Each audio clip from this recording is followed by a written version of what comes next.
All right, it looks like we are good to go. Welcome everyone to the session supporting today's Real College students. While we still have some attendees joining us, we're going to start with some questions just to get a sense of who's in the room. So DI, thank you for launching the first poll. If everyone could just answer whether you're a student, staff, faculty, community member, or something else. If you fall into more than one category, you can select more than one choice. And then it looks like the other poll questions are also up. So if you could also select which areas of student basic needs you feel most familiar with or most passionate about, and then which areas you feel like you're less familiar with or you want to learn more about. And we'll give the poll about a minute and a half.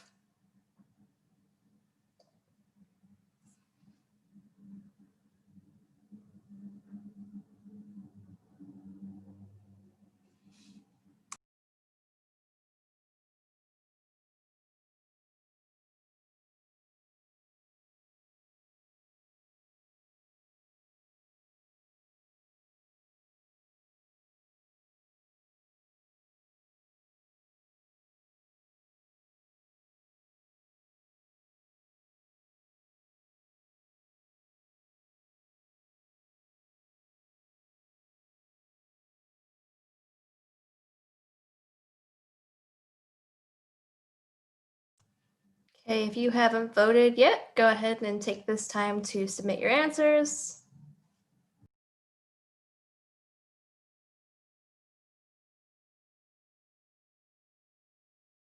And we'll close in 5 seconds. Okay, go ahead and close the poll. So it looks like mostly students joining us. That's great. Thank you all for taking time out of your busy class schedule, and to the one staff member who's here as well. In terms of what we're familiar with, it looks like most people are familiar with or passionate about physical and mental health resources. We'll talk about that a little bit. And it looks like tied for second is food, housing, and technology and academic support. And then for areas folks are interested in learning more about, it looks like financial wellness is a big one, which is very fortunate because we have an expert in financial wellness with us, as well as environmental health. So thank you all for participating, and we'll go ahead and close the poll and get started. We'll exit out. Perfect. All right. Thank you all so much for coming. My name is Sierra Staley, and my pronouns are she, her, and hers. I serve as the Pantry Coordinator and Sustainability Program Assistant in the Office of Pit Serves, and I also chair our Campus Basic Needs Committee and Meal Scholarship Committees. So to give you an idea of what today is going to look like in this hour we have, I'm going to explain a little bit about how this session got its name and how our Basic Needs Committee was formed, and introduce some of our members and share just a little bit of what we're working on right now. And then I'm going to open the floor to some Basic Needs members who are doing some really phenomenal work right now in response to student needs during the pandemic and beyond. And then the rest of the session will just be Q&A. So without further ado, I am going to go ahead and share my screen.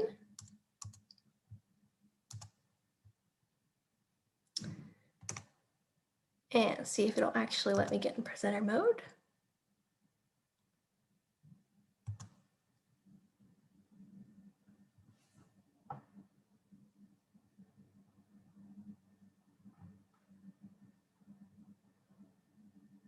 While we're waiting for that to load, I know normally acknowledgements would come at the end of the presentation, but for the sake of time, I just want to take a second to thank the Civic Action Week organizers, the Signature Days of Service Committee, and particularly Christy, who some of you know and saw on this call earlier, for her help in organizing this session.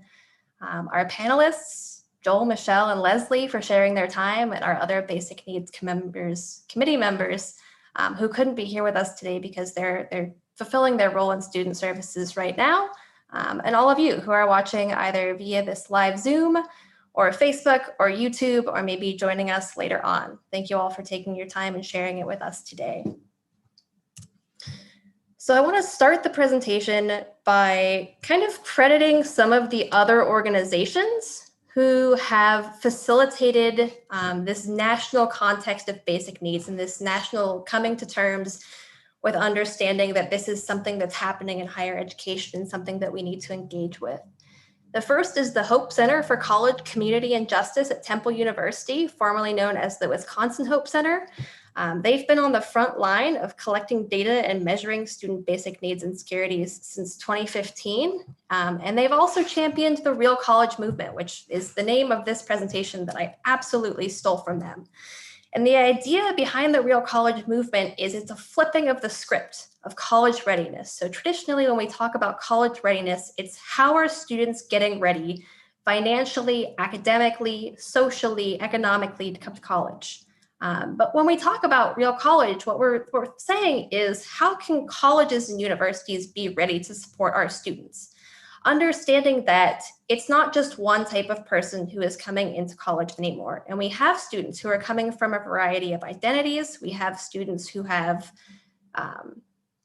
extracurricular activities, who might have a job or multiple jobs outside of college, who might have families that they need to support. And it's our responsibility as higher education providers to meet them where they are. Within that movement, particularly, I want to call attention to the University of California, Berkeley, and particularly Ruben Canedo, who is their basic needs coordinator for really developing this framework around basic needs centered around the idea that meeting students where they are requires an approach that is holistic and proactive. And this picture on the right side of the screen is actually from Ruben's presentation at the 2017 Basic Needs Dialogue at Pitt. The idea being that basic needs aren't something that we just want to talk about or want students to know about when they're in a crisis or basic needs insecurity situation. It's something that we want to prepare students for as they're coming into college and make sure that our institutions are prepared for before our students actually get to campus. And then the final component of this context is that there have been a series of regional dialogues going on these last 4 years around what we can do specifically in the Pittsburgh region to support our students and what other schools are doing and what challenges they're overcoming and how we can take those lessons, work them together and really make sure that as a region, we're doing everything we can to support our students. And I want to take a second before I move to the next slide to say that I'm speaking about these things as being relatively new. So since 2015 or 2017, but we know that basic needs insecurities aren't new, right? This isn't something that students are just starting to struggle with just because we're becoming more aware of it. And I think it would also be a disservice to say that this is something that we're new to in student support services. So I want to acknowledge that this is something that I am relatively new to, having just started in 2017, but I want to acknowledge the work of the offices and particularly some of the other members who are on this panel today in spending the last decades working to support our students. So what we've learned in that process of student support on our campus is, in addition to external challenges, really there are two main challenges that we've been addressing internally. The first has to do just with the size of our institution. Because Pitt is so large and there are so many organizations, departments, and student groups working in this area, there tends to be a lot of discontinuity or redundancy in services. So one of the challenges that we've been working to address is making sure that different providers understand what's happening across campus. And the other challenge is just a lack of overall data. So as student support providers, we have a lot of anecdotal data over what's happening with our students, but in a lot of ways, we're working in the dark because we're not sure exactly how many students are struggling with different types of basic needs insecurities, or what's specifically driving those for our students in the unique atmosphere of our campus. So in order to address those things, we formed a campus basic needs committee, and my screen is frozen. There we go. Sorry about that. So we formed a campus basic needs committee with the support of Dean Bonner and members of the provost office team just last year in 2019. And the committee has three charges. So the first is education, and that gets at that idea of getting wires crossed and having overlap between services. The idea is that staff and faculty should be able to know what's going on in other campus resources around them and be able to feel comfortable and confident sharing those with each other and with their students. The second charge is to identify gaps and barriers between what our students need, what we have available to support them on campus, and what community resources might be available. And the third is to take our understanding of those gaps and barriers, of those communication challenges between different areas, and provide recommendations to Pitt's senior leadership team for addressing our students' holistic well-being. So this chart on the right is a breakdown of our basic needs committee. I'm not going to read through the whole thing because it's pretty extensive.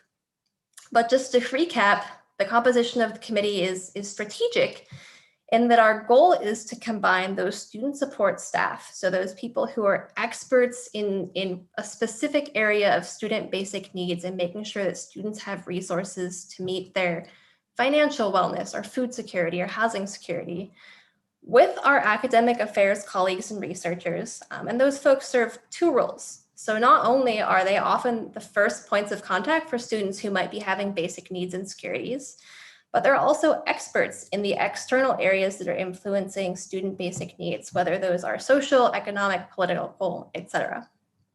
We combine that with our operations team, which are the folks who provide not only the internal infrastructure, but also the external networks to allow us to meet student needs. And then finally, students, because what we know is that no one knows what students are experiencing better than students themselves. And Pitt students in particular are phenomenal at self-advocacy and making sure that staff, faculty, administrators understand what's happening to them and what we can do to help. So the first thing that the Basic Needs Committee worked on was crafting this basic needs statement for Pitt. The basic needs statement contains 4 parts. So for this first bullet point is just our commitment. It is us as a university and as a committee saying we are committed to supporting students, both in identifying what their basic needs are and then meeting those needs to the best of our ability. The second bullet point is the why. So this is very much linked in social determinants of health. It is an understanding that when students have their needs met, they are not only healthier physically and mentally, they are able to show up as their whole selves when they're in class, when they're in extracurricular activities, and that's going to lend to stronger and better professional outcomes for those students and also everyone around them. The third bullet point is our vision of basic needs. And the 3 main components of this is that we realize this is a short and long-term journey. We use the word justice to recognize that access to basic needs like food that is nutritious or clean air has been systematically denied to community members across the country and in our own Pittsburgh community who have been minoritized on the basis of race, class, and other social identities. It's our responsibility to take privilege as an institution, as a large research institution, to address those things with the resource that we have.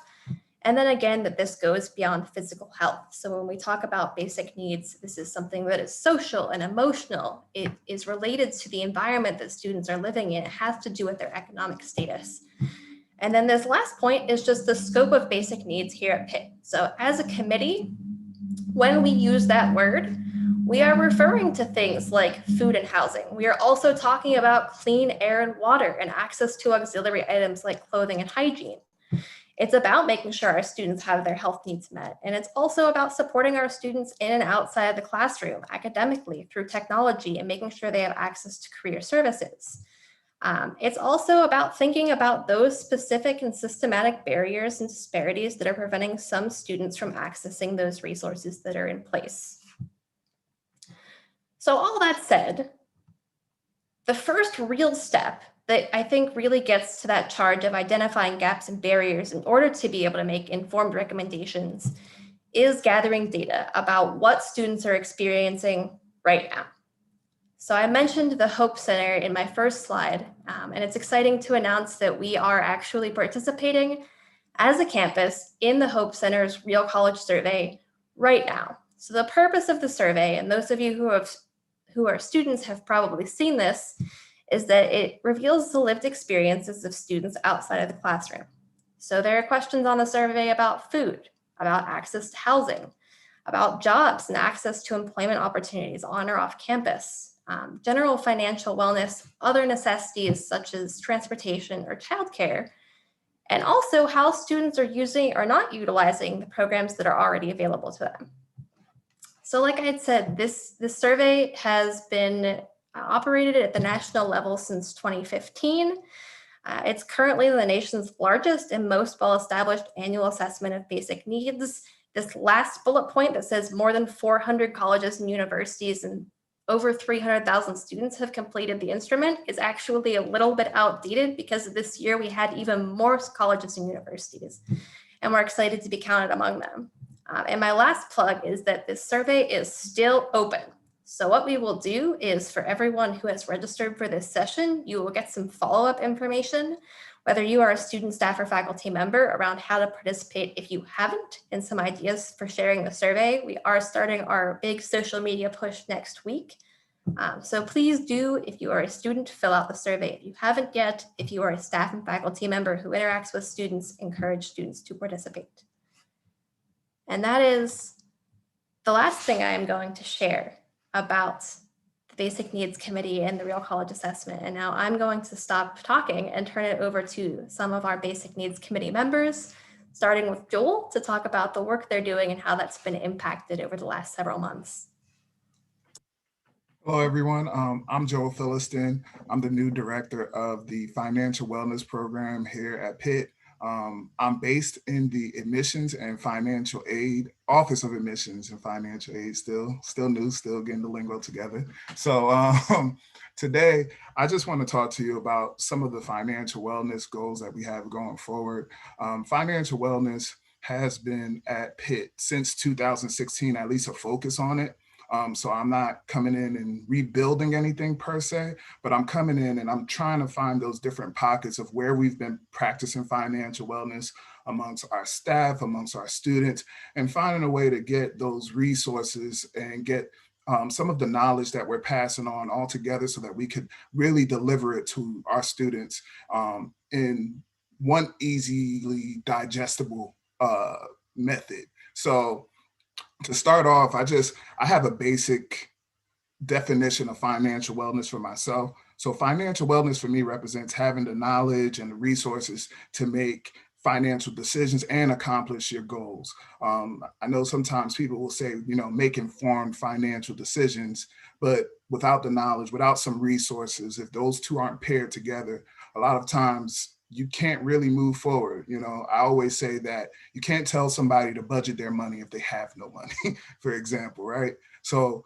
in a lot of ways, we're here to make sure that we give you that knowledge, but also point you in the direction of where you could get some additional resources to help you get along that way.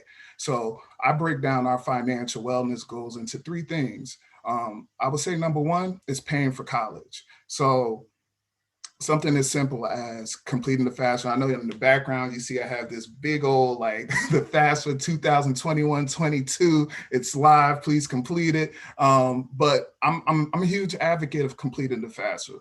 Me, myself, I came from a low income household. I had 3 older sisters. If it wasn't for the FAFSA, I probably wouldn't have received the 3 degrees that I have thus far. And I started off in community college, moved on to a 4-year, when I never thought I would get a master's, but it happened. So it all started off with back in 2003, where I started at my institution and I was able to actually receive funding to pay for my education. So I'm very big on making sure that we're delivering that information to you, especially right now during this pandemic. I do think that some students may forget to complete the FAFSA. It has been one of the craziest years ever between just the pandemic and just even with people that we've seen who have gone on. I know everybody is was just out there. As soon as we thought about Black Panther, we thought about Chadwick Boseman, we was like, we give up on 2020, right? So one of the things that I really want to push is over the next few months, we're really just going to be focusing on how do we keep you informed about your financial aid, making sure that you're completing the FAFSA, making sure that you're doing it early, because there's certain grants that are offered through through Pennsylvania that you have to complete your FAFSA by May in order for you to be eligible for those grants within the 2021-22 year. So we really want you to be aware of that. And where the FAFSA may fall short, thinking about some of the scholarships that we have, such as Pitt Funds Me, thinking about like Pitt Forward when you graduate so that you can get a portion of your loans paid off. My goal is to make sure that we're really getting that on Instagram and in the channels that you see information, which isn't always as clear, but my goal is to make sure that we put it in front of you as much as possible so that you could go from semester to semester.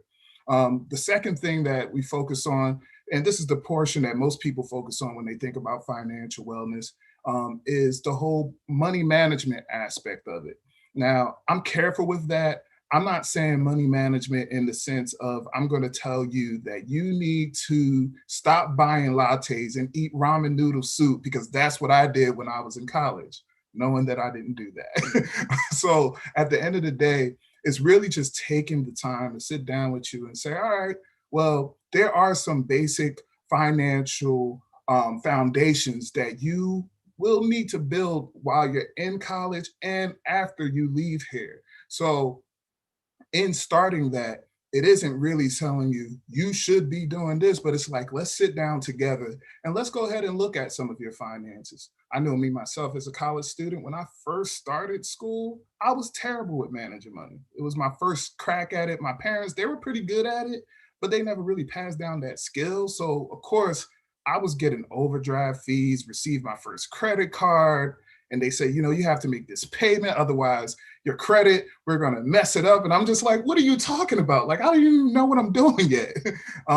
But it took some of that time to really sit down and slow myself down and start putting things in portions, simple things like making sure I bought my bus card on time and making sure I had enough money out of the part-time job that I had.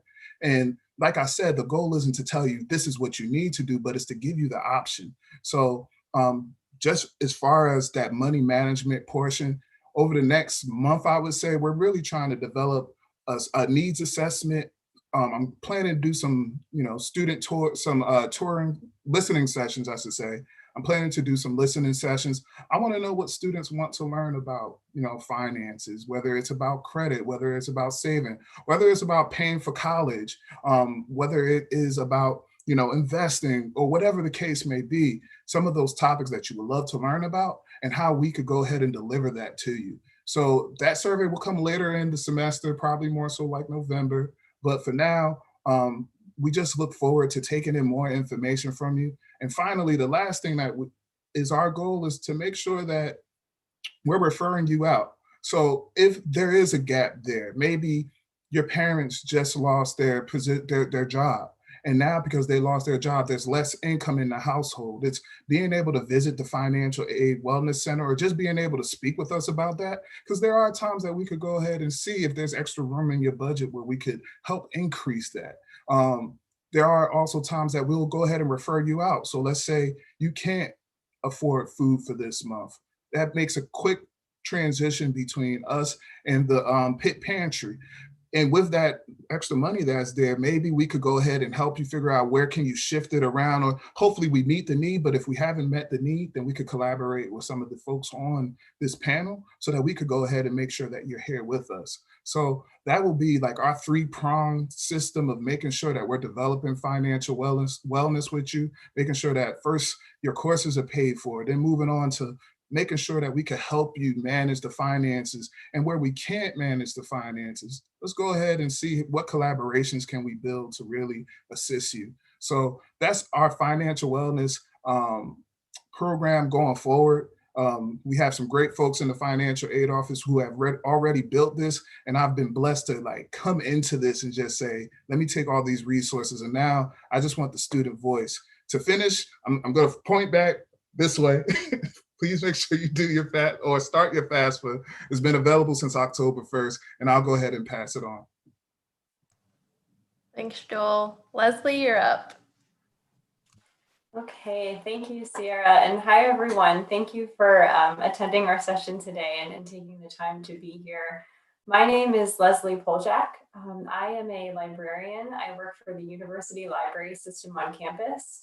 My formal title is Outreach and Engagement Librarian. And what that means is that part of my work is to help connect undergraduate and graduate students to resources at the library that might support their academic life and also their holistic learning and their life outside of academics as well. So I do that in a number of ways. One of the ways that I do that is to serve on committees such as the Basic Needs Committee on campus that Sierra so kindly described earlier and is our great leader for that. And I work with my colleagues, like those on this panel as well, to learn more about their departments and help determine what kind of resources and expertise I can offer in order to help support them in their work as well. So that kind of comes in two parts. So the first part, like I said, is supporting students on campus and supporting them in terms of finding ways that the library can help support them, as I mentioned, holistically and academically. I know right now a lot of students are hopefully finding helpful a lot of our support at the library just by meeting with librarians and locating sources that we might have access to, maybe that support coursework that are available through the library electronically. Students might also find some of the technology available through the libraries helpful through different online workshops or some of the physical technology that we lend out through Hillman Library. And another part of that is librarian expertise. So I'm one of many librarians and specialists within the university library system. And we really try to put together different resource lists that we think are going to be most helpful for students. And those could be, a lot of times those resource lists involves linking to curated lists of sources in different subject areas that might be helpful as you're doing research or as you're interested in learning more about a topic. Or that could be resource specific to maybe books that we have available or ebooks or electronic journals. And another chunk of that is a resource list that I helped to compile that helps support basic needs on campus. And that's what I wanted to show today. So I am going to put in a link to that resource list and just talk a little bit about kind of how that came to be and show you what it looks like and let you know how you can access that and then in turn suggest edits or different resources to that list as well. So I'm going to go ahead and put that link in the chat. And you are welcome to visit this now. And if it's okay, I'm going to share my screen. If that's all right, I can share the list itself. So let me go ahead and share that. So I believe right now you're looking at the we call this the Pitt and Community Assistance Resource Guide. And this guide came from an informal group that was formed a few years ago. That there was just some different faculty and staff on campus interested in discussing more about resources that might help assist students and the Pitt community in different types of basic needs areas. So this list was compiled by some librarians and specialists within the university library system based off of those conversations that we had with different support units and faculty and staff on campus. So, this list is really kind of an evolving list. I try to go in and make sure that the links are current and that the links are not broken and the information is as current as possible. Of course, they don't imply endorsement, or they're provided for informational purposes only. Just to give you kind of a brief overview of the guide, this main page here, is a welcome page. We've listed some very specific University of Pittsburgh campus resources, so information about meal scholarships, emergency student loans, student toolkits, as well as information to financial aid and the FAFSA, as Joel had mentioned before too. So there's information about that. And then I also added some local COVID-19 resources as well. And again, that is evolving and has changed over the past few months as well.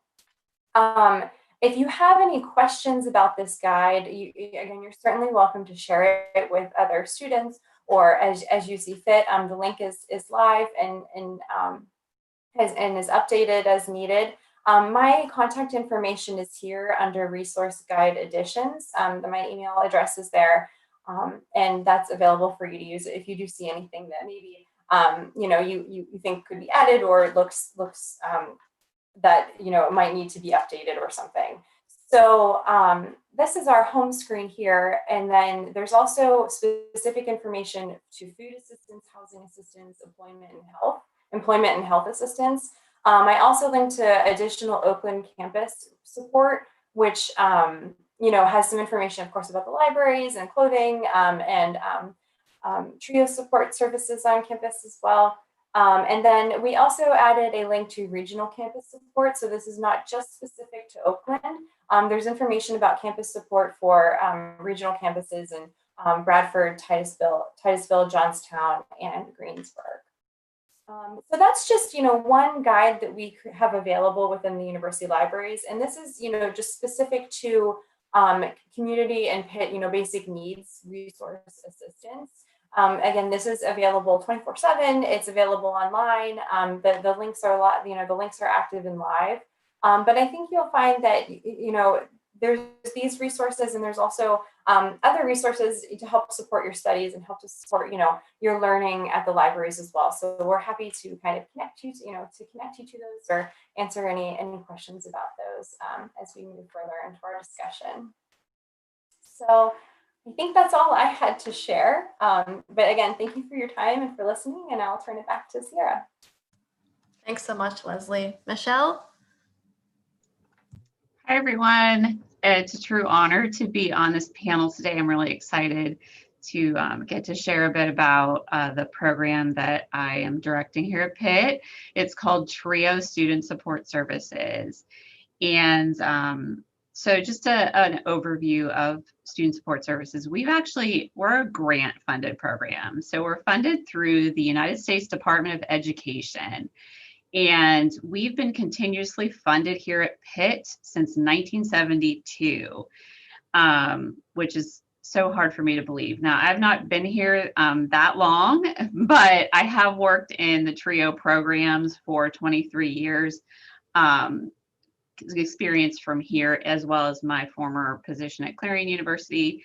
And I just love what we're able to do because I can identify with it. Being a former first generation student from a lower income family, I could have really used this program when I was in college, and I didn't have that opportunity. And so that's why it's really important to me that any student here on the campus at Pitt who is eligible to be an SSS and who's interested in being an SSS has that opportunity to do so. And so we also work with students with disabilities as well. And students, we have approximately 250 students in our program. That's the amount it's funded for. Typically in a year, we work with more than that. And students apply to participate in our program. So I'll put the website in the chat as well so you can connect with our application. But so if you're an SSS student, what do you do as part of our program? We have some of the main things that we do is since we have a smaller group of students, we are able to work with them more on an individual basis and get to know them really well. And that's something that I know that for me and for our academic advisors, we really appreciate about working with SSS. So typically we do academic advising. We are primary academic advisors for students coming in through the Dietrich School, but we work with students from all across campus. So no matter what school or college that you're in, you can definitely apply to be an SSS. So each of our students receives an academic advisor when they come into SSS, and we work with our students all the way from the time that they apply to be in the program, typically during their first year, all the way through graduation. And that is incredibly rewarding because we get to see the students as they come in and see how much they evolve and change and grow and learn. And then we get to celebrate with them as they graduate. We typically have our own graduation ceremony, and that was one of the sad parts of April. The many sad parts of April for us was we didn't get to do that this year. But hopefully we'll regain that again soon because our program becomes very family-like to the students that participate in it. And it's because we work together for so long. And so we tend to find out about all the needs that our students have, including the basic needs that we've been talking about today. The other important thing that, or one of the major things that we do in SSS is connect students to resources. So I know that when I was in college, it was really, I was an introvert, and it was very difficult for me to, even if I knew where something was, or somebody said like, oh, it's over there, you know, or it's over in that building, I would be like, okay, that's good. But just to get the like courage to go there, it's very difficult. And so that's something that in our program, we really, you know, try to assist our students in connecting, getting the confidence to go there, knowing the hidden curriculum or the internal processes that, you know, encompass the different resources on campus. So then, you know, they're off then on their own, taking advantage of everything that they have to offer. And so that's how I know Sierra, we've arranged groups of students to go to the pantry, so they know the process, they feel comfortable, and then, you know, then they take advantage of the resources on their own. We're in 208 Thackeray, and I'm actually excited to be in my office today.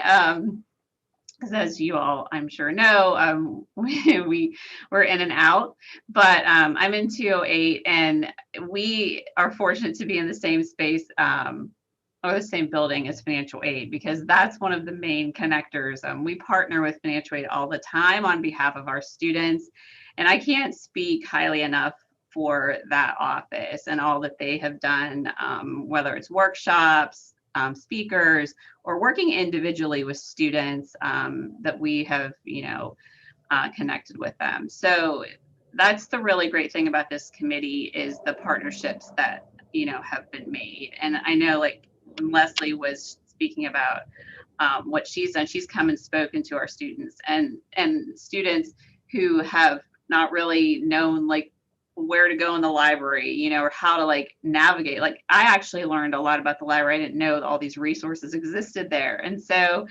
so that's what we're all about.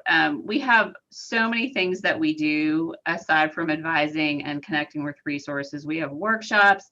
We love to go on trips, Segway trips. We're trying to get to see Hamilton, which was just moved to 2022. But we have a scholars network of alumni who have graduated from Pitt and SSS that we reach out to, and often connect our students with them to, you know, benefit, whether it's just providing advice and getting into the workforce, or whether it is maybe connecting them to a potential internship. So, so we have a peer mentor program. We have classes that we offer that are 1-credit classes. So there's just, and all of these things are provided to students that are accepted into SSS free of charge. So, so yes, I'm going to go ahead and put up our website. So we are still actually accepting applications this year for SSS. It's been kind of an unusual year for us. Our program usually fills up really quickly, but as we all know, this has been an unprecedented year. So I'm going to go ahead and put this website in. Please feel free to, you know, if you are a student who you feel like you'd be eligible for what we do, the application is there. Please feel free to fill that out. If you have any questions, my contact information is on the website. And so I would love to hear from you. Thank you. Thanks, Michelle. So in the interest of time, I want to make sure we do get to answer any questions that folks might have in the audience. Quickly, I do want to just remind our audience members about our campus food pantry. So I had mentioned that I serve as the Pitt Pantry coordinator. For those who might not be familiar, the Pitt Pantry is a free resource. It's open to all members of the community. So it is students, staff, and faculty. There are no formal requirements, so that's actually relatively new for us. This year, we learned that in response to the pandemic and some other things that were changing at a policy level, There is no formal income requirement and no formal declaration that you need to do. So I think one of the most important things for those who may have considered using the pantry as a food resource or have friends who might be struggling with food insecurity is we get a lot of questions or comments from students who say, I don't think that I need this as much as other people. I think that there is greater need than what I have. And I think that, that's very deeply rooted in this college diet mindset of it's okay to be eating ramen 3 times a day, or it's okay to be skipping meals once in a while to save money so that you can pay your bills. And I was one of those people as well, especially during my senior year. I lived off campus. It was the first time I didn't have familial support, and I figured that was just part of my senior experience. And I just want to make that clear to students that if you are struggling with food assistance, whether that means you're not getting enough food or you feel like you're just not getting enough of the right types of food to meet your nutritional needs, food serves a lot of roles in our lives. Do feel free to utilize our resource or reach out to us with any questions. We are physically located in an off-campus building that is on campus. So we are in the Belfield Presbyterian Church, which is the large church that's right across the street from Litchfield Towers. Right now, things look very different than normal. So usually students or Pitt community members who are utilizing our resources would come down into the pantry and it would be a shop through process. We are a smidge too small to do that during the pandemic, so all of our services are zero contact. We ask everyone who needs food to fill out a form that is available on our website. Our website is pi.tt/Pitt Pantry, and I will also add that in the chat as well. But do please, even if you think that you are not in the greatest level of need, if food insecurity is something that you feel is impacting your physical or mental health, or just your ability to do everything you want to do and get the most out of your Pitt experience, utilize the pantry as a resource. And feel free to reach out to us with questions as well at pantry@pitt.edu. In addition to that, I just want to quickly announce a very new program that we have available for students who are experiencing food insecurity due to an unforeseen circumstance. That is our meal scholarship program, which Joel and I are both on the committee for. The way that program works is students have been donating at the end of each semester their leftover meal plan passes for the dining halls, and those passes or swipes have been banked and are available for students who are experiencing food insecurity to use. The way it works is there's a short application that we ask students to fill out. That application is reviewed by committee within 1 week. And then if a student is approved, they receive 15 passes that are loaded straight to their Panther card, so they can use them in the eatery in Towers or the Perch at Sutherland. And they work just like a regular meal swipe. So if that is a resource that you or someone you know is interested in using, it currently lives also on the Pantry website. So that same link that I'll share in the chat. And even if someone is not accepted for the meal scholarship, the other goal of that program is that we have student support professionals from financial aid, from our care team, and from other departments whose goal is to review applications and make sure that in addition to giving students that short-term assistance through the swipes, we're identifying what other resources that applicants might have not been aware that they were eligible for or might not have known about at all, and making sure that they know what they have access to so that by the time those swipes run out, they're in a more stable situation. And that concludes our presentations. So I will turn it over to Ellie, our moderator, to introduce herself and launch our Q&A session. We are asking everyone to submit their questions through the Q&A box, which is the icon at the bottom center of the screen. If there are any questions that we run out of time to, or you'd like to continue this conversation offline, we will all also leave our contact information in the chat at the end of the session. All right, thanks, Sierra. So as Sierra said, my name is Ellie. I am the current Sustainability Engagement Assistant at the Mosquero Center for Sustainable Innovation. I just wanted to thank you all for being here today, both attendees and panelists. I just graduated in April from Pitt, so as a former student, I couldn't recommend these services enough. I wish I had taken more advantage of them. So if you're a student, please take advantage of these services. So I just wanted to start with one question that I do have for you all to answer, and then we will go into the attendee questions. So this first question is, as you all know, the title of this series is Civic Action Week, Discover Your Pathway. The Stanford Civic Pathways include community engaged learning and research, community organizing and activism, direct service, philanthropy, policy and governance, and corporate social responsibility. So based on each of your talks, it does sound clear that it takes all of these tools for the holistic and proactive approach to student basic needs that Sierra mentioned. How do you see these pathways impacting your work individually and as a whole, especially in light of the pandemic? So whoever wants to go first, feel free to go ahead.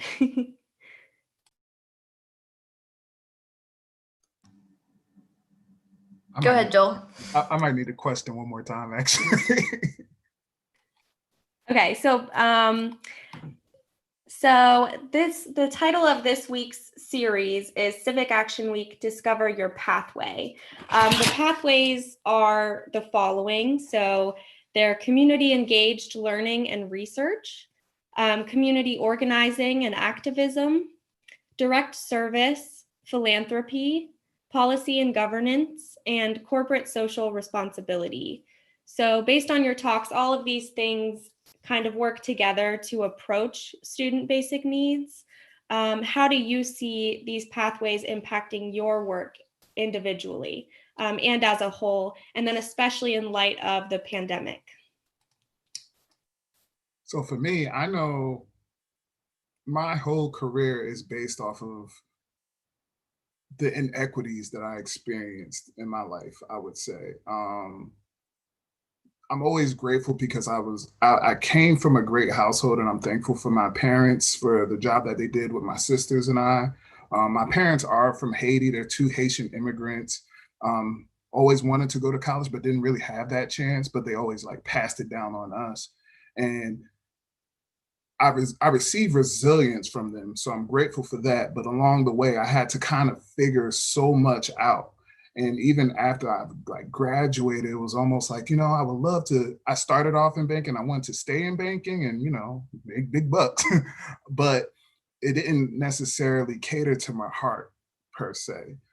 Like I was so bored in banking and ended up going into AmeriCorps. And after going into AmeriCorps, I was just like, I do want to make some money. So then I kind of like came into higher ed.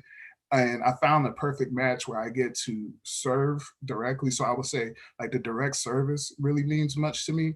I really believe in like just giving as much information as possible and just being able to advocate. One of the things that I love like within my first month of being at Pitt is just seeing how everyone is so intentional and everyone really takes the time to consider what are some of the challenges that students are facing. So I feel like it all impacts me in that way of just being able to, serve our students.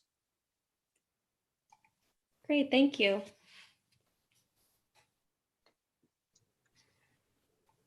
I know for me, directing a federal grant and working with federal grants for my whole career, advocacy and the governance aspect is very, very important. We actually would not be here to talk about SSS if it were not for the advocacy that has been shown to via these programs throughout, from alumni, staff, current students, in being able to recognize that even though sometimes it seems like your one vote or your one voice doesn't make a difference. I've seen firsthand through the years I've been working in TRIO, we've had, we are a federal program. So, talking about the Congress and,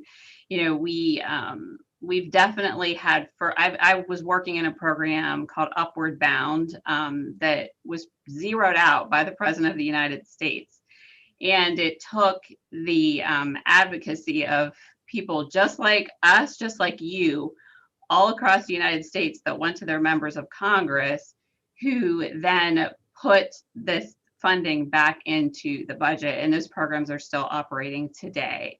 So we're constantly vigilant about our advocacy and how important that is for our continued functioning with this program alone. And that carries forward with every aspect of, basic needs and what, anything that is important to you.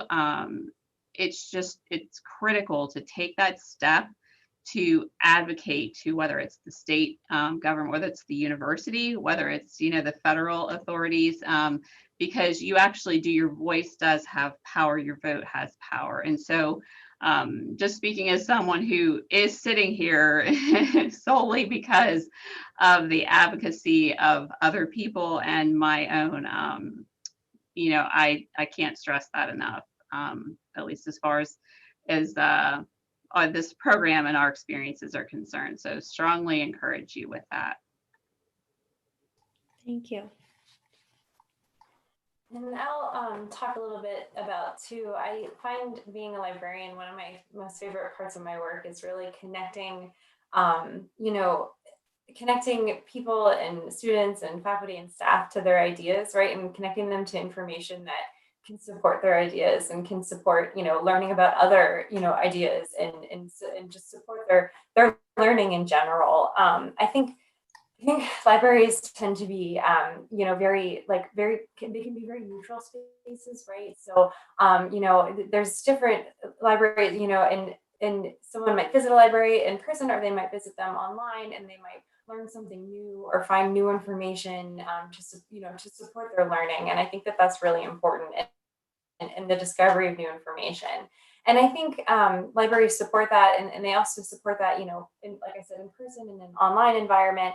And they provide access to a lot of more historical and archival information as well. And I think that that's really important too. And I think I had some notes written down too here as everyone was talking. And I think that librarians really support open information too, and making that information accessible. So there are some open access of information initiatives at the libraries, and making information, more available to a wider audience. And I think that's really important as well. Definitely. Thank you. To build briefly on Michelle's comment, it made me think about the need for both short and long-term solutions, which I think is a recurring theme both for our committee and for our food security efforts as a whole. And I think particularly for the pantry, there has always been a large emphasis on direct service and philanthropy, because we are 100% volunteer run. The joke is that I do very little. And without student volunteers and without philanthropic efforts, whether those are in-kind donations or actual monetary donations, I don't think we would have the capacity that we have to serve students right now. And at the same time, we also recognize that the things that are happening on our campus to our students are just so embedded in what's happening in our country, in our region. And one thing that comes to mind policy-wise is SNAP. So some of you might be aware, in Pennsylvania, SNAP generally has a work requirement that most students are unable to meet, because student employment generally caps students between 15 and 20 hours. And in order to be eligible, they have to work 20 hours. And likewise, most international students are entirely excluded from SNAP. So I think that there is also an element for those who are interested and willing to take up that charge of thinking about how federal and state policy is impacting our Pitt students right now, especially during the pandemic, when students are losing their employment and experiencing food insecurity and housing insecurity more than ever before. I think that's worthwhile as well. Yeah, that's great. Thank you. So we do have one audience question, and I think we have enough time to kind of address it. So Daniel, thank you for your question.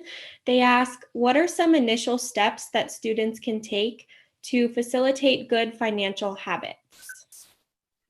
That's definitely my question. To start off with financial habits, it's funny because sometimes people would say it's like simple math, right? But it's not so simple when you think about some of the marketing and all the promotions that we have going on amongst like our, our normal day, we always see promotions, right? But the first habit that I would really stress, and no matter who it is that I speak with, I could run into a millionaire right now and I would share this advice. It's number one, you have to know what you have coming in, right?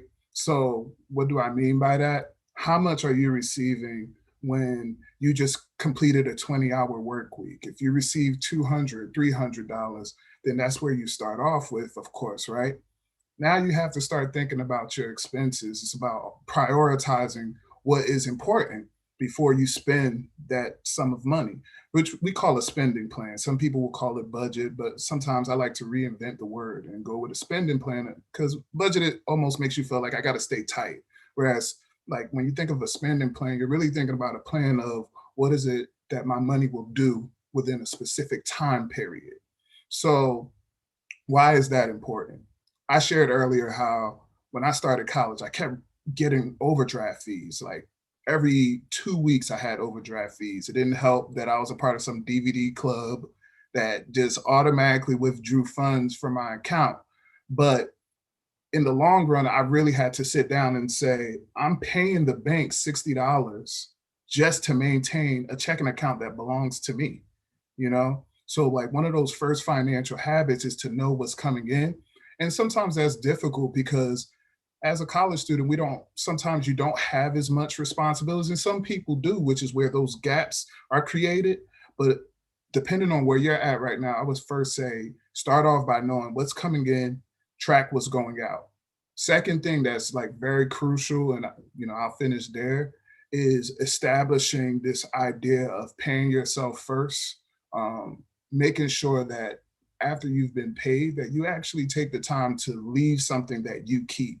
When we pay companies, we're giving them the ability to go ahead and live in prosperity, because not only live in prosperity, but they provide a service to us, then they pass it on. Of course, the CEO usually gets paid the most, and then you move on to the employees who get paid, and you've basically paid all of those people in that process. But if you spend your money so quickly that you don't take the time to actually pay yourself, then that money isn't there when you run into an emergency, or you have an idea that you would like to start something, or you want to maybe go on a vacation, or you have another goal, or you want to even donate money to a cause that really matters to you. So I would say, number one, know what's coming in versus what's going out. But number two, always make it a priority to actually keep some of the money that you've earned.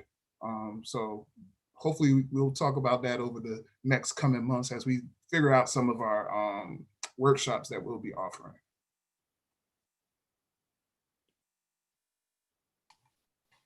All right. And that looks like that was our only question so far. So Sierra, I don't know if we want to close or, yeah. Can maybe give it one more minute if one person has a last minute question, and alternatively, we will go ahead and put our contact in the chat so that everyone has it if you'd like to follow up afterward.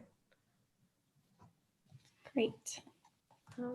But while we are waiting and identifying any last minute questions, I just want to say so much thanks again to everyone whose faces you're seeing right now. You've all been a phenomenal influence to all of us, especially me having come into this relatively recently and trying to learn what basic needs looks like for me and what that value looks like for me, and also what's happening on campus. So thank you.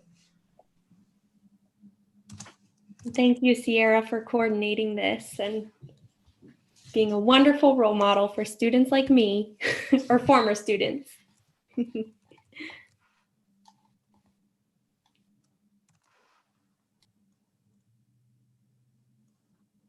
right. Did we get everyone's information? Yes, it looks like it. So with that, we will close out our session, and I hope everyone has a great rest of your day. And